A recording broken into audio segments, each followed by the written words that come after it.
Yo, what's good, everyone? Alex Trataros here with another Knicks episode of the Knicks, Jets, etc. podcast. And with me is always my buddy, my coach, my pal, the man with the plan, the one and only man's hype today because Egypt is in the finals. The one and only John Meleka. But before we ask John how he's doing and how excited he is for Egypt being in the finals, guys, you know what it is. I need you all to subscribe to this podcast. If you haven't done so already, we're on all audio streaming platforms, whether it's Apple, Spotify, Google Play, Amazon, Alexa, Stitcher, you name it. We are there. We are there.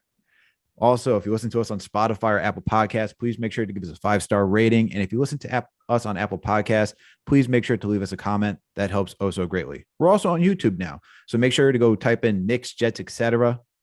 Look for our page, subscribe to the page, hit that notification bell. That way you know when new episodes drop. And make sure to hit the like button when you watch any of the videos. Also, we got Winning Picks Weekly. John and video producer Greg go down the NFL slate. We got the Super Bowl coming up. They're going to give you their takes, prop bets, money lines.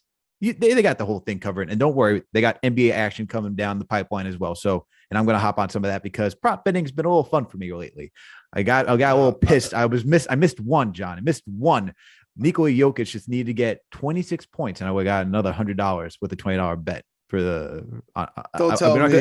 Don't tell me about close calls, dude. I had $15 on 13K. The Knicks, well, they were up by 20. They had to win.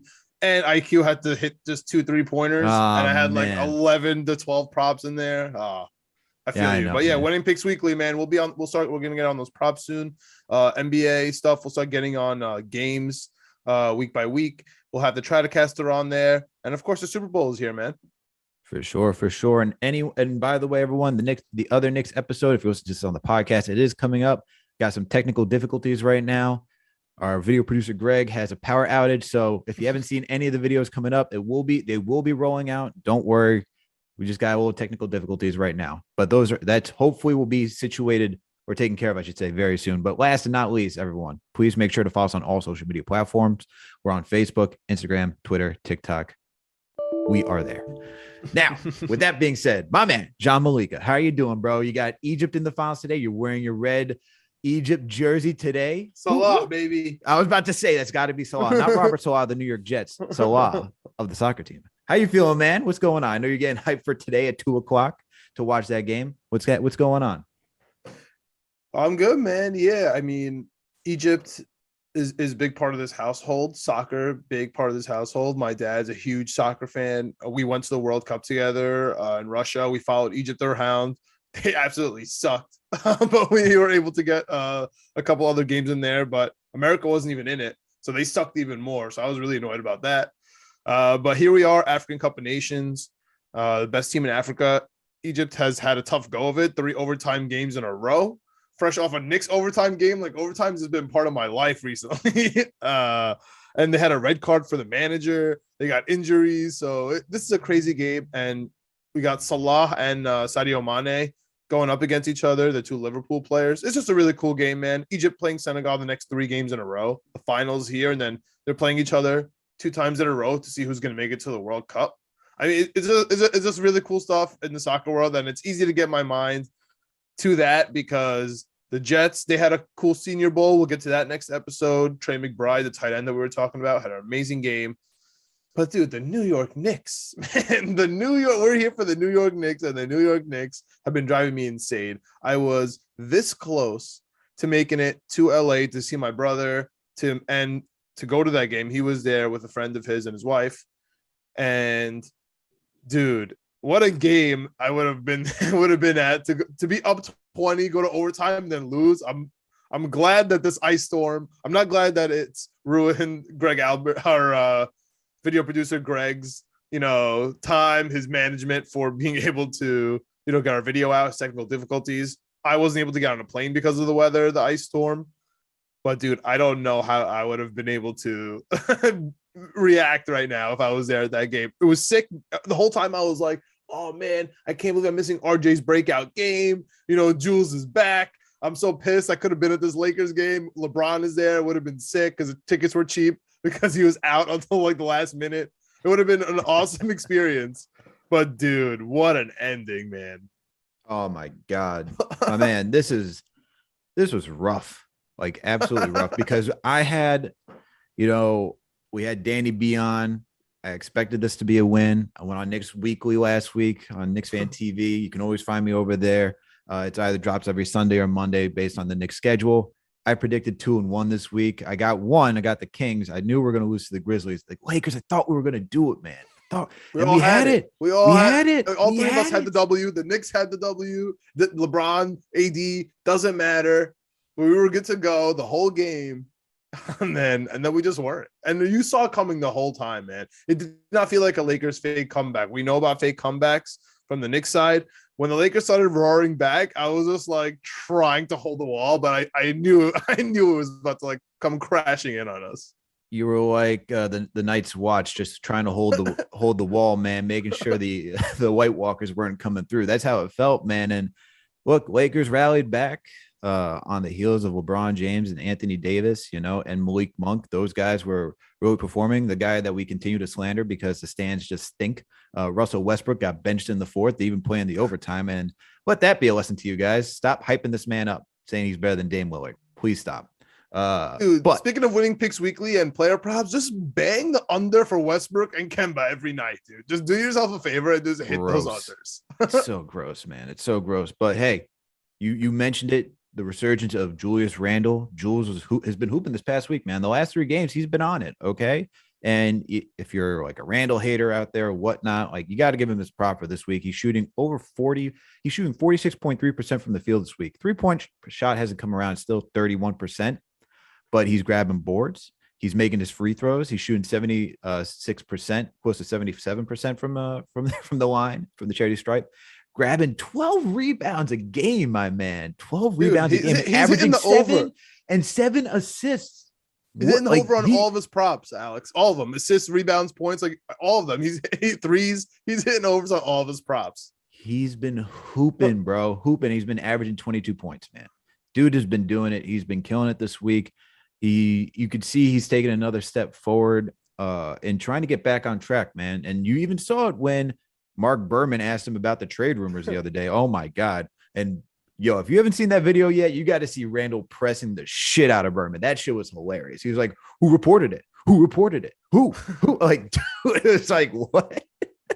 Well, Berman was like, I don't know. Well, because I mean, this is exactly what the quote unquote New York media does. They question you about unfounded rumors, and then whatever you answer then becomes the story, right? So whatever Julius Randle would answer was to become the story. He now happened to make it a joke and press Berman, which happens to be the theme of this Knicks team this year, right? Him and Mitch Robinson. Let's go. Alex has his hands up right now. He's hyped, and you could tell that it's become personal between Berman and the team, and it's become like it used to be fun and kind of in jest, but even Tibbs made a remark at him, within the last year about something just being kind of snide coming from Berman's spot. So I'm happy, dude. And I'm telling you, there's no coincidence.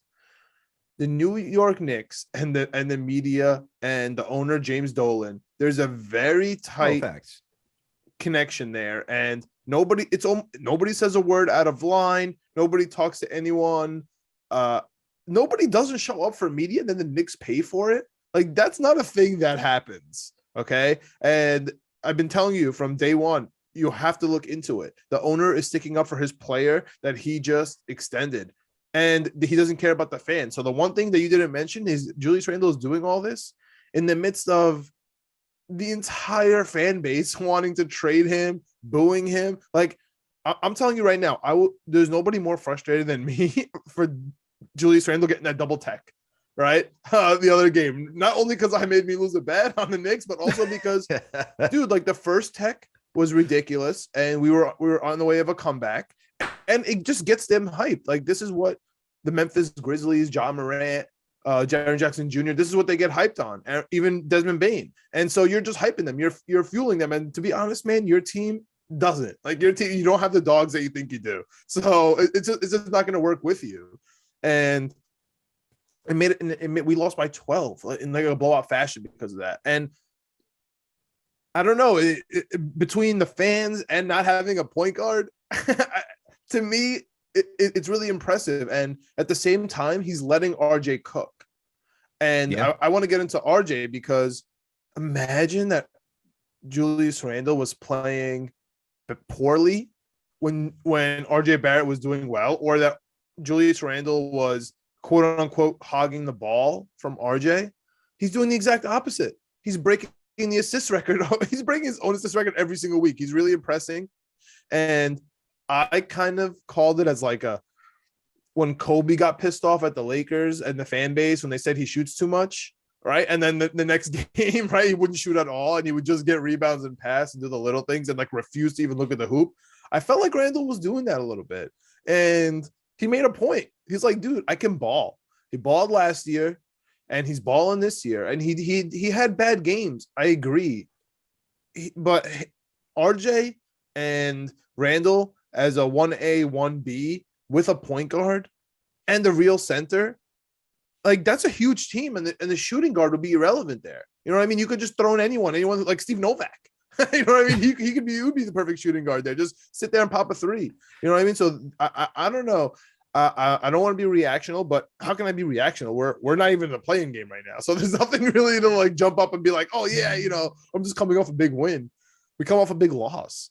So I still trust in this RJ Randle thing. My issues really, dude, and I know we want to talk about how great RJ was, but the greatness of RJ is there because of he's doing it with no point guard. Like this is to me why he's so impressive, because he's doing it without, you see him struggling for a basket. Like I'm joking around during the Memphis game with like the people next to me, and we're joking about how easy it is for John Morant to either get a basket or find Melton for a wide open three, because he makes it so easy, right? He makes the defense collapse and he changes them. RJ doesn't do that. RJ gets the ball and he's getting like he's getting the best defender on him. Sometimes he's getting double teamed and his players aren't open. They're not moving around. They're not open. And he's able to get 30 plus points a game. He's able to keep Randle in the game. Honestly, despite not having a point guard. I want to talk about the point guard situation, but let me hear your thoughts on RJ, dude. Yeah, man. I mean, RJ last night was very impressive. This whole week, he's kind of been struggling a little bit from the sense of like a shooting standpoint, because even though he's averaging close to 24 points, he's shooting only 40% from the field, really just driving it in. He's shooting poorly from 3-point range after having like a hot January, shooting 27%. He was shooting close to 40% throughout all January. Doing better at the free throw line with 72.7%, averaging 5 rebounds, 2 assists. Like he's doing pretty well, man. Like RJ has been consistent, and the fact that, as you said, could do it without a point guard, both Randle and RJ looked it. Randle had 32 points last night, 7 assists and 16 rebounds. Okay, granted went overtime, so yeah, we know where they're gonna get some more points. But same thing with RJ. RJ had 36 points, 8 rebounds, 5 assists. These guys have to be the playmakers and the scorers and the guys grabbing rebounds. Like they're asking to do so much. And like I can get behind asking Julius Randle to do so much for this team, like as in like he's asked to do a lot. Okay. And that's why when we look at him, we're judging him and we know he's a third option. He's getting paid like a third option. And the only thing that I could say is that when he's playing like this, I don't have a gripe with him. Like if we're losing like we did it last night to the Lakers, it just shows you that, hey, we don't have a guy that we know like a Malik Monk that could come out of nowhere and just get some buckets for you and help us stay in this game, right? Like that, we don't have that. And that's really what Evan Fournier was supposed to be. That's a whole other story. I wish. Yeah, we're gonna get to that. Yeah. That's a whole other story. But like Malik Monk, I would say he's more consistent because he's a 3-level threat. IQ is not really there yet. IQ is developing other aspects of his game. Like we see IQ has a mid-range jumper, but Malik Monk is just different. And when just getting back to what I'm saying is that IQ, if you told him to be Malik Monk, he could be Malik Monk. We just ask him to be something else. Yeah, and I think that's what the team needs at this point. Like the team needs a point guard. So they're like, you know what, IQ, you said you were a point guard. Let's work on you to get you to a point guard, because why not invest in him and see what he can do at that position moving forward? But getting back to RJ, man, RJ's been hooping. Randle was hooping last night against the Lakers. You thought we almost had it. Like, and even LeBron complimented like RJ for his style of play, and not this over, because I see it's going around Twitter and everyone's just making more than it actually is. He's just, he said essentially what LeBron says, that he has RJ stock. He believes in the kid. He's young. He's going to make mistakes, but he's a guy that's going to keep working. And he was told by somebody in his camp that this could be like the next dude. Now, I'm not going to go that far. He told someone, no, he was back in the day. playing shooting around in Toronto or something, and Yeah. he was a high school kid, and he told his team, yo, who's this kid RJ? He's good. Take a look at him. He could be the next big deal. So he was just trying to say that he always knew. He scouted. Like that's what everyone does, man. Everyone in the NBA, everyone in the media was like, oh yeah, I told you, I knew it. Like that's everyone's favorite thing to say. Yeah, and you know what, like to that, like he went to Duke, bro. We all know. Hold on. And also just to add, and like this is what I'm gonna say, just like let's calm it down, and thank you for clarifying it. Just let's calm it all down, because LeBron's also the same dude that said the Knicks should have drafted Diaz with Frank Ntilikina, and honestly, both of them are they're just role players, man. Let's not make too much out of it. But RJ, unlike those guys that I just named, has shown that there is something there and that he's continuously growing. He's only 21 years old. He's now eligible to drink, right? The fact I can't wait 50 minutes a game in LA versus LeBron and AD. Yo, he was guarding LeBron too. Like the fact that he still put up 36 points while having to guard LeBron. And sure, you could say, hour. Yeah. And you could say, minutes, bro, it's crazy. And you could say LeBron takes some possessions off to keep himself ready for like postseason action, but still, to take on LeBron James is no easy task. It's funny how LeBron's like, yeah, my knee wasn't feeling it, but then he just does a reverse slam like out of nowhere. It's like, okay, bro. No, that was a sick dunk. That was nasty. Yo, the fact that he's still doing that, like, the fact that he could do that at 37 is just so impressive, bro. But regardless, RJ, man, awesome game from him. I mean, you brought it up. You brought up Emmanuel quickly. I was really annoyed. I get that he was struggling against Reeves yesterday. What are you more annoyed about? Are you more annoyed that IQ didn't play or that Kemba Walker did play? Because I honestly, for me, they're both a 10 out of 10 for me, and I can't decide what bothers me more. It's the Kemba fact Walker played 25 minutes yesterday. He stinks. I guess I finally saw that today. Some people are starting to come around and stuff, like, because I know I was like, it was like Voldemort. I couldn't say his name. I had to say number 8 because everyone would freak out at me if I said, the guy from UConn with the game winner at the Garden from the Bronx stinks. I know I'm not allowed to say that. From Rice. But don't forget Rice. He's bad. He's bad, bro. Yeah, look. And we have reports coming out like that the Knicks are trying to move him. It's not obvious at this point. Like we knew we had that short stint. And look, people are saying, I even had people saying, you said Alec Burks is now you're coming back to, I went back to Kemba Walker being that point guard that we're missing when he was on that hot stretch. And now I'm back on your side saying we got to move Kemba Walker once again. And like you and I, like we take in data and we process it and things change over the course of the season and he has to go, man. And it stinks. Like I wish he played better, but he's not playing better. Once he couldn't play at OKC because of his knee, you're now seeing that he's being tentative. He's not attacking the hole like he was during that hot stretch, but he has to go, man. And you asked the correlation between, am I more upset that IQ didn't play or Kemba Walker played? They both correlate with one another because IQ should have been in there for Kemba, who played 24 minutes, and IQ should not have had only 5 minutes because he was struggling. IQ can offer, even though he was struggling, you got to let some guys work it out. Tibbs is allowing Grimes to work it out. You got to let quickly work. That makes no sense. Yeah. That makes absolutely no sense. Game, bro. Makes no sense that you're allowing Grimes to go work it out in some nights, and then you can't allow Emmanuel quickly to work it out. And look, even though Grimes only had 15 minutes last night, the fact that IQ only had 5, the fact that for 9, IQ 15 minutes is tough. How do you even manage that? Yeah, Grimes 0 for 5. 0 for 5, you mean? Yeah, 0 for 5 is just rough. Yeah, and it was 0 for 4 from 3. Well, that's together, right? Field goal. I know. I'm just saying, like, he's still like missing shots, bro. Yeah, it's he's rough, missing man. shots. Like he's missing layups. The one was a layup, right? Was that a two-handed layup? Yeah. Like, come on, what are we doing? Yeah. I still can't. I'm still infuriated that Kemba passed it back when he had a clear path for a layup, man. That at the end there, that was really tough. And then he came back in. I was like, yo, word? Like, this is where you put Emmanuel quickly back in when you see a missed layup, like open, clear. Although Russ was shady right there, putting hands on the back. Like, come on, Russ. Come on, Russ. You know that ain't That's right. fine. He's a You veteran know, in the game. Kemba hurt has knees. Come on, knee issues. He's a veteran in the game. He's allowed to do that. But dude, Kemba has to get off the squad. He can't play defense. The thing is, he's not. I don't. I think it's disingenuous to say his knee. OKC. I always knew it. He's washed up. I don't think that's the case. I just think number one, he doesn't fit on this team, and he's playing on eggshells. And he just needs to. He would be great on the Lakers. Go in there, shoot a couple threes, don't play defense, and go sit on the bench. Like, don't worry about it. Or even on the Nets. He'd be good on the Nets right now. Or Clippers, just show up, or the Clippers, like you've been saying. Like he needs that kind of situation. And I think you mentioned that. Go ahead. No, I think the Clippers was like the best spot for him because we just had Woj, reported where Eric Bledsoe got traded, and in return, let me pull it up the entire deal. Your boy Eric Bledsoe. Yeah, get that guy out of here. I'm glad that deal wasn't going to happen. If we had to do Kemba for Bledsoe, I was going to cry.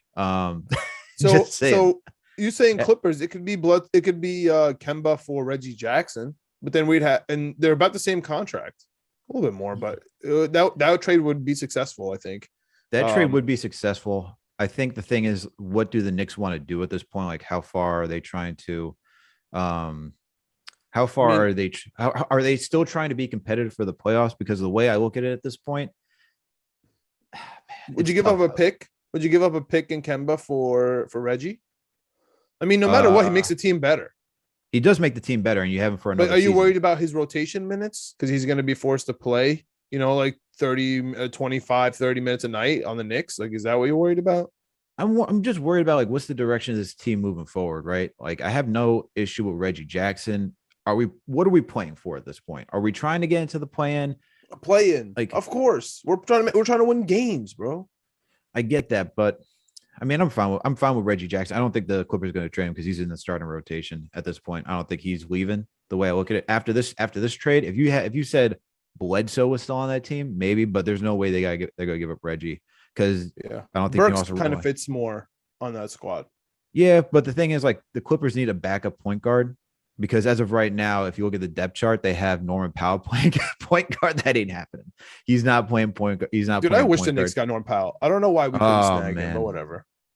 Look, he did what he did. He got the bag over in Portland. And now he's going to be playing with Kawhi and PG when they come back. But the trade, just so we know, is Eric Bledsoe, Justice Winslow, Keon Johnson, and a future second-round pick to the Trailblazers for Norman Powell and Robert Covington. If the Knicks are looking to get something in return just to get Kemba off to open up playing time, I think the move would be – I think it's going to be like a very low-key move that the Knicks can just waive a player or just not play a player. And the person that I think of is Serge Ibaka. I think the Knicks would just do Kemba for Serge and get a second-round pick from the Clippers in return. Because I would love Serge Ibaka.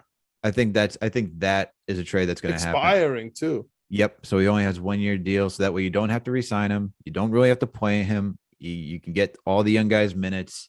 He's just kind of more veteran depth. I think that's the move. Because I just look at it, man. If I'm trading with the Lakers, I'm going to try and push for that pick, and they probably also want Burks too. But I don't. No. I'm saying, like, if the I know we're talking about the Clippers, but I know you mentioned the Lakers, you mentioned other teams. I'm just saying, like, if we were trying to do a deal with the Lakers, they're trying to get rid of Westbrook, man. There's no way. Like, he got benched in the fourth. We're not touching. So that's why I think that's just not, like, the only way we're taking Westbrook is if we're moving. We're not, like, Fournier, Burks, all those guys over there, because that would make sense for them. But I wouldn't want to do that, and I don't think the Knicks want to do that, because if he comes here, everyone who thinks that's going to help, it won't help, because you're talking about a high usage player, has the ball in his hands, doesn't really space the floor, and then you're going to have him, Randle, and RJ on the same court. That just sounds gross. Like, if you hated last year's team because of the offense of the starting unit, you'll hate it twice as much, because Peyton at least gave up the ball. Russ would not. So I would rather have Elfrid Payton over Kemba Walker. I don't care who knows it.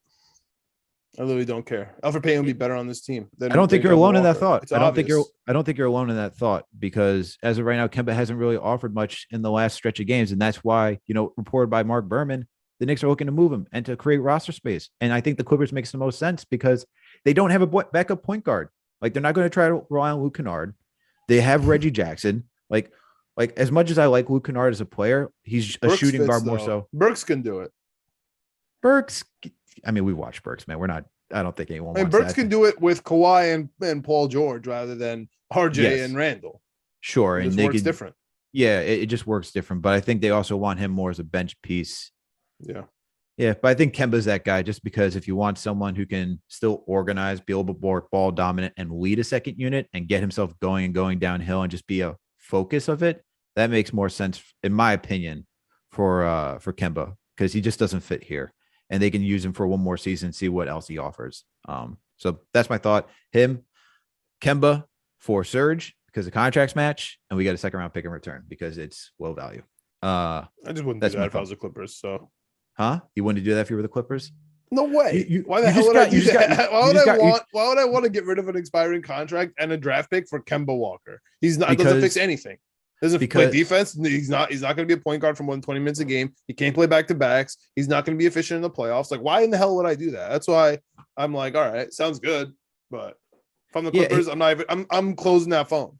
here's the thing. They just got Rocco, right? So if you got Robert Covington, I don't think you're playing Serge Ibaka. I think, and you got Zubac, you got all these other guys, you got all these other big. Like I know Rocco's not even like really a big, but he's been playing essentially a big for his entire career right now. So at that point, and you also have what's his name?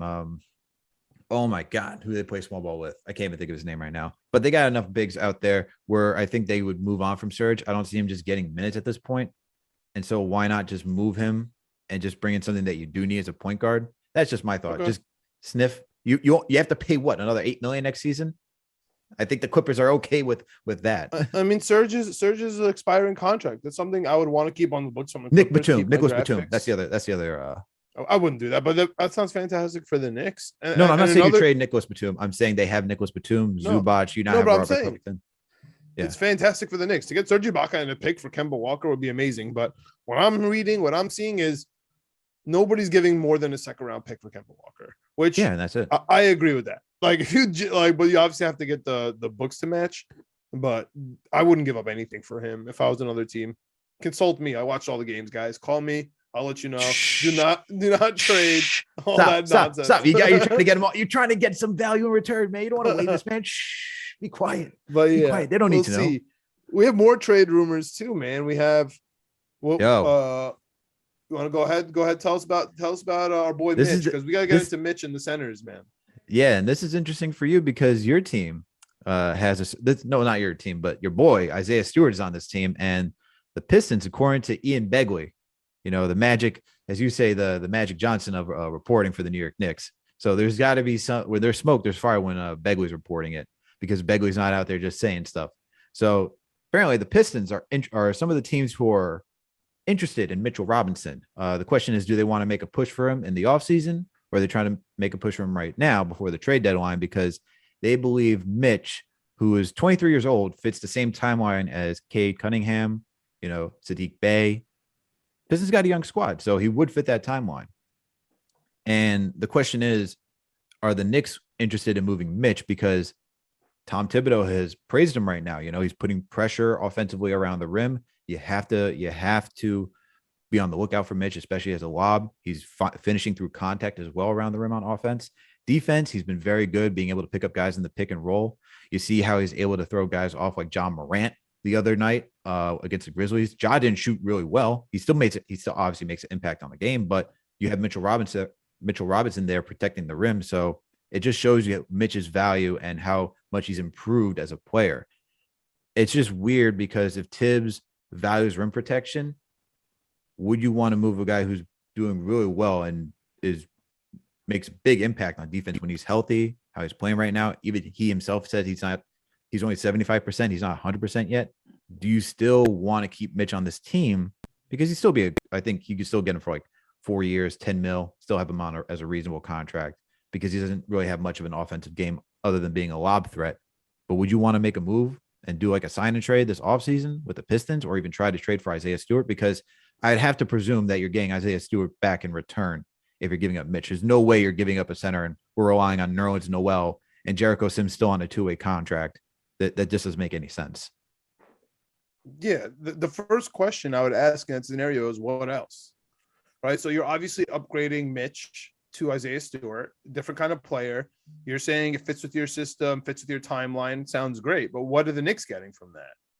And if you're going to give me Jeremy Grant on that, now we're talking, because I don't want to give up Mitch Robinson, especially because we saw yesterday and we saw all season what happens when Noel's in the game. He stinks. What happens when Taj is in the game more than 5 minutes? They figure him out. You just can't do it. And so if we're switching out Mitch for Isaiah Stewart, and like you said, Mitch is up for an extension and it could be pretty cheap, especially because of, his kind of one-sided, he can't put his back to the hoop. He basically just lob. He's not no face-up game. No face-up game. Not in shape half the year. Is injury prone. Like he's not a max player by any stretch of the means, but he's perfect for the Knicks, and he's perfect for any team trying to run this type of like Dallas, old school Dallas with Tyson Chandler defense. Whether it's the Knicks right now, whether it's even like Milwaukee with a type of like, center, mix up, whether it's Al Horford, like this is the new type of center. And I mean, we saw a little bit of Mitch able to hit that corner three, right? But obviously he's not going to do that in the game, but it's something he's working on. He's young. If we're going to get Jeremy Grant and Isaiah Stewart for Mitch Robinson, unlike Alec Burks, I can get on board. However, if the Pistons are calling the Knicks for Mitch Robinson, I'm going to answer with like, all right, but we have Noel.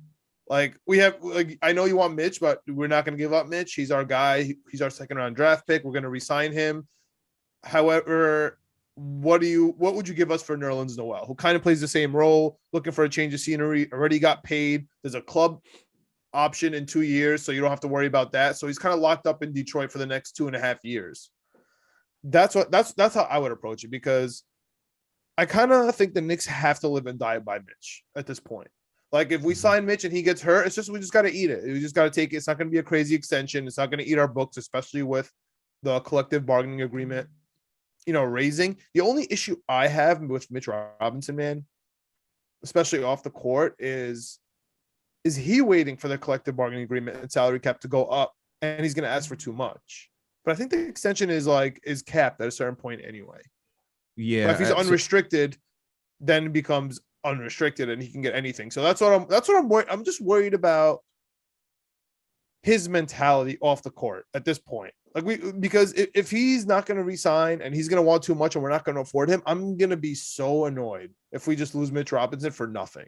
And it's starting to creep into my mind, Alex, that notion of like losing Mitch for nothing and we don't get comp picks, in the NBA, like this, it could be really bad if we lose him for nothing. A second round pick that came out of nowhere, that killed it, that could have been traded for superstars for the last, 2 years. And even until this deadline could be traded for something. And then we lose him for nothing. That would really hurt.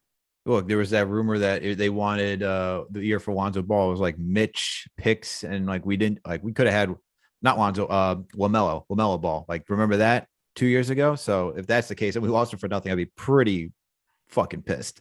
But looking at it, right? You look at Jeremy Grant, he's 20 million. You look at Isaiah Stewart, he's making 3 million. So if you extended Mitch, you were thinking somewhere along the $10 million annually range, somewhere around there. And the cap is projected to be, and the cap is projected to go up to 121 next season.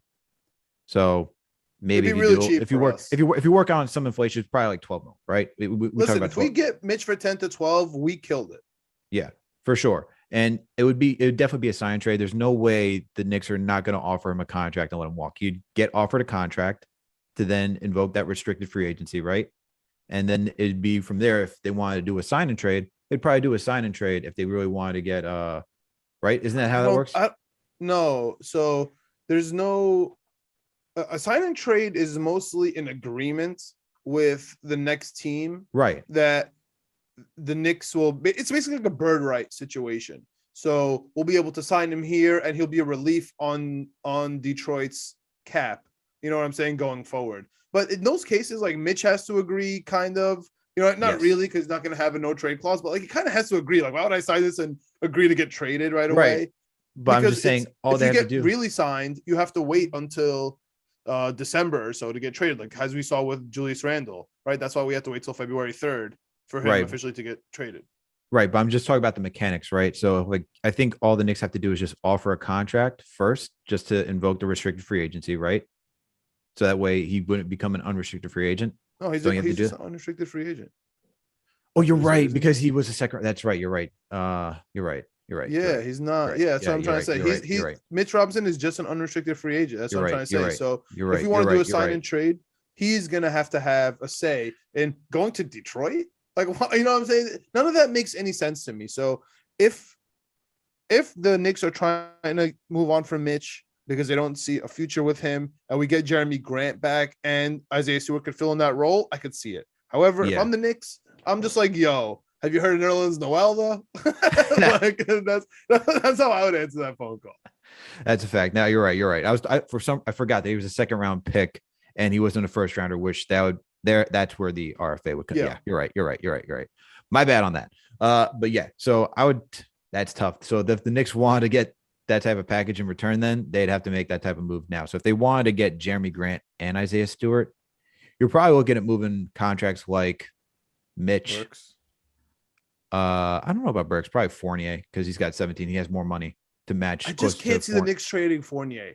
But I'm just saying. Can we get into this? Can we get into this? Because I don't think he's getting traded. I know you were off the Fournier train early, but he's breaking records, and we just signed him. How can you trade him for on a sell deal after 53 games? No, I agree. How? I agree. You can't. But I'm just saying, if you want Jeremy Grant in return, if it's not Isaiah Stewart and Mitch straight up, then you're going to have to include someone who has substantial contract like Fournier, who has 17 on the book, 17 and a half, which is closer to Grant's 20. If you want to get Grant and Isaiah Stewart back, that's the contract that matches. I don't think Randle's getting traded. I don't think Fournier is getting traded, which is why the Pistons being interested in Mitch is very interesting, because I don't know who outside Isaiah Stewart where those contracts match. I don't know who else you're moving in that deal to do that. Well, I'm saying, well, Burks and Mitch would work for Grant and Stewart. Those contracts match, yeah. Would it? I mean, you're talking about 11. You're talking about 11, and then it'd be 11 you could for throw in Kemba in there too. Pretty sure that works. Yeah. So if you throw in Kemba, then those three for those two, yeah, then that works. That works. So there's a way to get it there. I just wouldn't do it. I agree with you. I don't think Fournier is getting traded unless something crazy happens. I don't think that Noel. I mean, I would love Noel to get traded. I don't think that Randle's getting traded. The only center I kind of like that's around. Are you saying Isaiah Stewart's available? That's cool. I would love him on the squad, but it has to be for Noel and make that match somehow. The only there's no really Mo Bamba. He's going to be a free agent for Orlando. They're obviously not going to re-sign him if we can snag him early. Mm-hmm. You know, and before everyone freaks out, it's not like Cam Reddish, right? So Cam Reddish is here. His club already exercised for next year, so he is on a 2-year deal. He's allowed to have an offseason. If we trade for somebody like Mo Bamba, then he'd have to play. Right, to see what he got, or at least in the practice, so we see what he can do. I really regret the Noel signing. I really regret. Yeah, hindsight's 2020. The Kemba Walker signing. Hindsight's 2020. Those are the two. Like the other ones are fine. Like Fournier is fine. Yeah. Alec Burks is fine. Yep. I'm worried about losing Mitch though, because at some point we're gonna have to make this decision, and dude, it's in 4 days. Like it's in 4 days whether or not we're gonna sign Mitch in the offseason or he's gonna leave us, or maybe we could have a sweet deal with the sign and trade. But yeah, that's 5%, 10% chance. Yeah, no, I agree with that 100%. Well, there's one more thing I gotta bring up, John, and this is completely different than trade talks. People are getting upset, man. Knicks fans are getting upset. We traded for a guy. Actually, this is kind of relevant to a trade. We traded for a guy earlier on before the trade deadline. One man named Cam Reddish, and he hasn't been getting playing time. And fans are out here getting a little irritated that he hasn't been getting any minutes. I'm gonna say, relax. The trade deadline hasn't happened yet, so let's cool it. Relax. Let's relax. Relax. A little Mitch Robinson. Relax. Relax. But I also look at Cam as he's not going to be a savior. I want Cam to play. I'm waiting until the deadline to really be irritated if he's not getting playing time then, because as of right now, we talked about it last week, man. There's not enough space for him to get playing time. Exactly. And just throwing somebody in a rotation who hasn't learned the playbook yet fully to an extensive level where you can feel confident out there. It just doesn't make sense, man. It just doesn't make sense. And also, like, I get wanting to evaluate this guy. Just wait until the trade deadline. This guy was out in Atlanta, and Atlanta made the evaluation like Herter, what was it, Hunter? They'd rather have Bogey, Gallo. All these guys were over him. If this kid was so nasty, they would never have signed any of these guys. Okay? And actually, after he gets traded, and Kevin Knox is down there, they went on a 7-game winning streak. So what is that saying? Listen, man, he was known to be an issue in that Atlanta locker room. There's a lot of issues in the Atlanta locker room, right? Whether it's Trae Young's dad yelling about John Collins, whether he's yelling about Cam Reddish, there's been issues going on. So remember, they are the ones that gave a club exercise option on Cam Reddish and then had to trade him, right? So they're the ones that are kind of in a bind here. And we gave up Kevin Knox. Like, that should ring a bell in everybody's brain. Like, no team is trading for getting Kevin Knox back and giving you a starting 5 rotation player or even starting 10 rotation player. It just doesn't make sense, right? Nope. It doesn't make sense.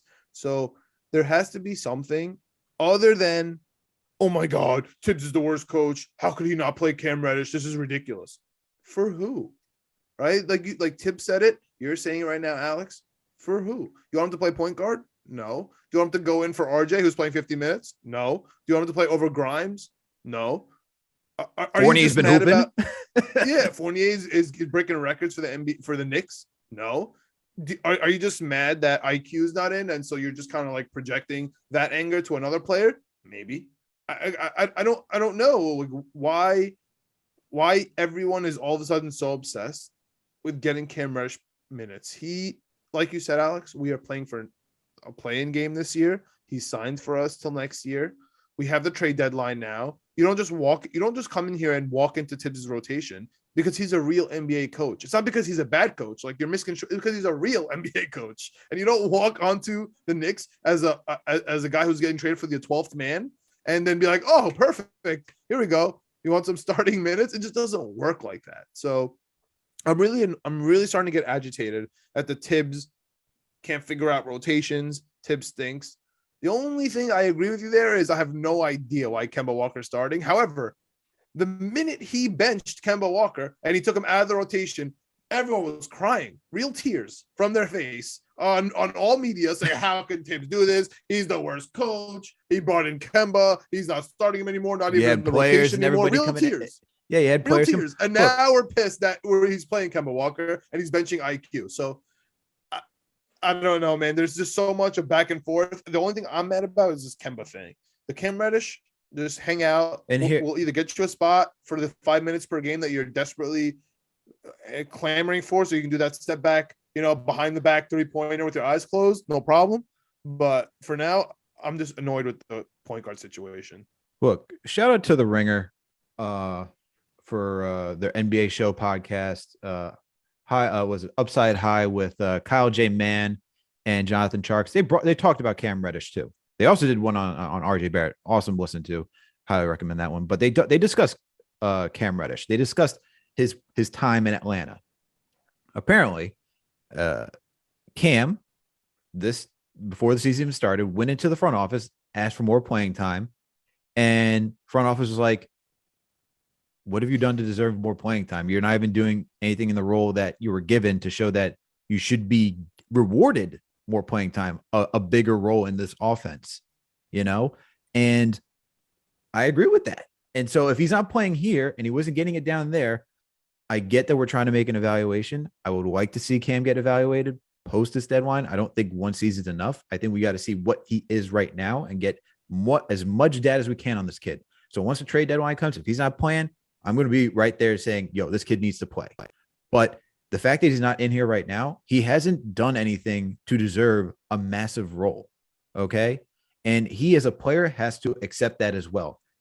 Go train, go practice, get the limited minutes like Grimes has gotten, like Quickly's gotten, like Obi's getting.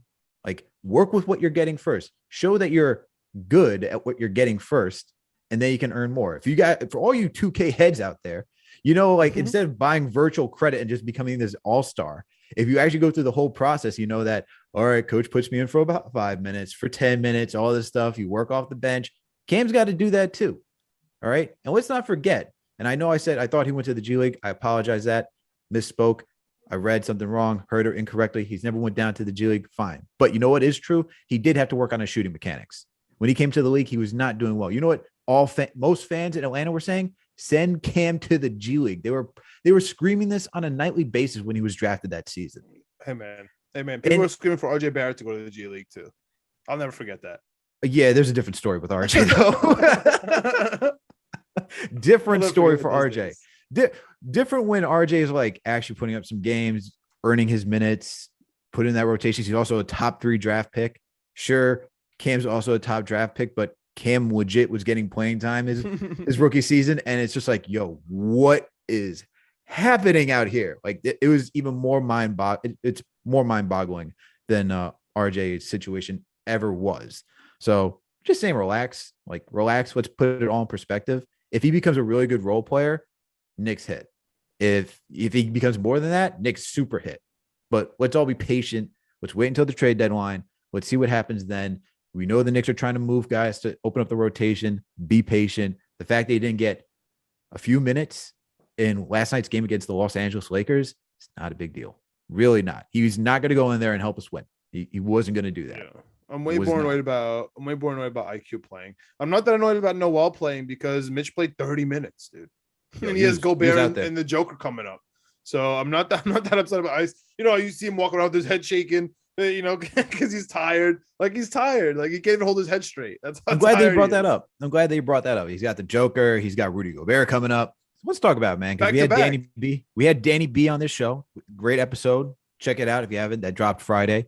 So, John, we're not going to redo the entire slate again. We already did that. If you guys missed it, go back and check it out. But how do you feel for this upcoming week, man? I'm feeling the same way as I said on last spot. The Trailblazers game is the only thing that is looking appetizing at this point. We got to be Denver. That's going to be tough, bro. Jokic got to be Denver. Denver has a tough schedule. The Jazz, there's no chance. There's no. I'm sorry. Here's the one thing. The last time if we had Austin Rivers, maybe there was a chance against the Jazz, but we don't have Austin Rivers. That's a fact. But the last time me and you agreed that the Knicks had no chance to win a game, that was Milwaukee, and we put up a fight in that game. We did. So I hope that we both prime time games against the Jazz. We both say we have no chance against the Jazz, and we show up a little bit and pull it close. But I'm gonna give up. I'm still gonna give us a Denver win. Gonna give us a Denver win. But dude, at the same time, the one thing about the Jazz, or the Yaz, as some like to say, is they are having internal issues. So besides the fact that they have injuries and whatnot, they're having issues between their 1A and 1B star. That could show up, right? That could show up versus a hungry team like the Knicks. If the Knicks played like they did yesterday, right? And they're actually they need a win. We have to play perfect, though. We have to play perfect. You know what, dude? They really they went to overtime, though. They really impressed me. But they have to play. RJ played an hour. Dude, the thing is that the Knicks have to play perfect. The Knicks didn't play perfect against the Lakers, and the Lakers are a bad team. Let's put this all in perspective. Lakers are a bad team.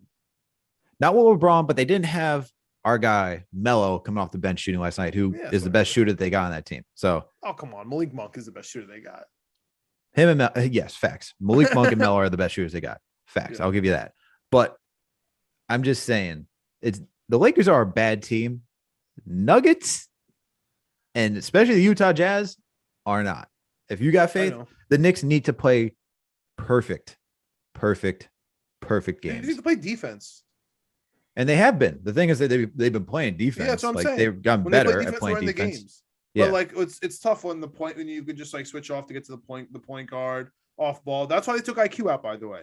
Like that's why they took him out, because he just wasn't able to hang on defense. Neither was Kemba, but they kept putting him back in. That's why Alec Burks played a lot. Like Alec Burks can hang with the big guys. You know what Yeah, I he's mean? 6'6". Even if I mean, he's not, 6'6". We're talking about small guards. IQ, Kemba, we're talking about small guards. Don't really have that type of wingspan or height but to match. it's a big deal that he can guard on ball. Facts. Even though we obviously take a shot on offense, putting Burks in, you know what I mean? Yeah. I think that's really interesting for teams that are trying to get over the hump. Like I think Alec Burks is a way more important piece than we are able to see on this Knicks team right now. Oh man. Like if we just think about what he did for us last year. Oh, 100. Like that's what he could do for a real team right now, trying to get over the hump. Look, bro, we discussed this when we were talking about trades, and I've always been on Alex Burks. Like he's not getting traded movement because he offers length defensively, even though he's not the best defender, and he's our best isolation scorer. I just don't see. No, but now I can see him. Yeah, facts. RJ's our best. He could, once he starts taking it right and left.